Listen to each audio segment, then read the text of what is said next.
अंकित और रीमा दोनों एक पुरानी यूनिवर्सिटी के छात्र थे।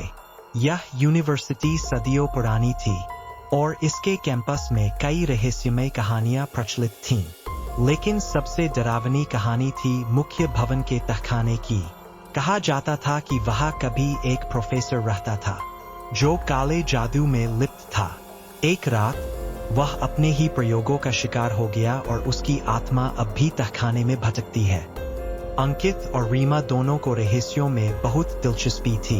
एक रात जब पूरा कैंपस सुनसान था, उन्होंने तहखाने में जाने का फैसला किया। उनके दोस्तों ने मना किया, लेकिन वे नहीं माने।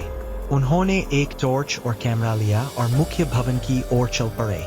तहखाने का दरवाजा जंग लगा हुआ था और उसे खोलने में उन्हें काफी मेहनत करनी पड़ी। अंदर घुसते ही उन्हें ठंडी हवा का झोंका महसूस हुआ, जिससे उनके रोंगटे खड़े हो गए। टॉर्च की रोशनी में वे देख सकते थे कि वहां धूल और मकड़ी के जाले हर जगह फैले हुए थे। दीवारों पर पुराने चित्र और अजीब चिन्ह बने हुए थे। अचानक रीमा ने एक आवाज सुनी। अंकित, तुमने सुना? उसने डरते हुए पूछा। अंकित ने सिर हिलाया। वह आवाज फिर से आई, इस बार और स्पष्ट। यह एक फुसफुसाहट थी, जैसे कोई उन्हें बुला रहा हो। वे आवाज की दिशा में बढ़े और एक कमरे के सामने पहुंचे।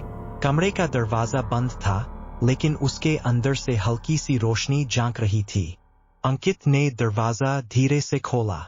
अंदर एक पुरानी मेज थी, जिस पर किताबें और मोमबत्तियां रखी हुई थीं।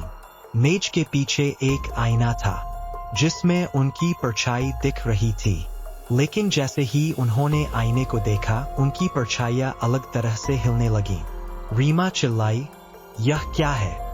तभी आईने में एक और शक्ल दिखाई दी। यह एक बूढ़े आदमी की थी, जिसकी आंखें खून से लाल थीं। वह धीरे धीरे आईने से बाहर आने लगा। अंकित और रीमा डर के मारे वहां से भागने लगे, लेकिन दरवाजा अपने आप बंद हो गया। वे फंस गए थे। बूढ़े आदमी ने उनकी ओर देखा और एक भयानक हंसी हंसी।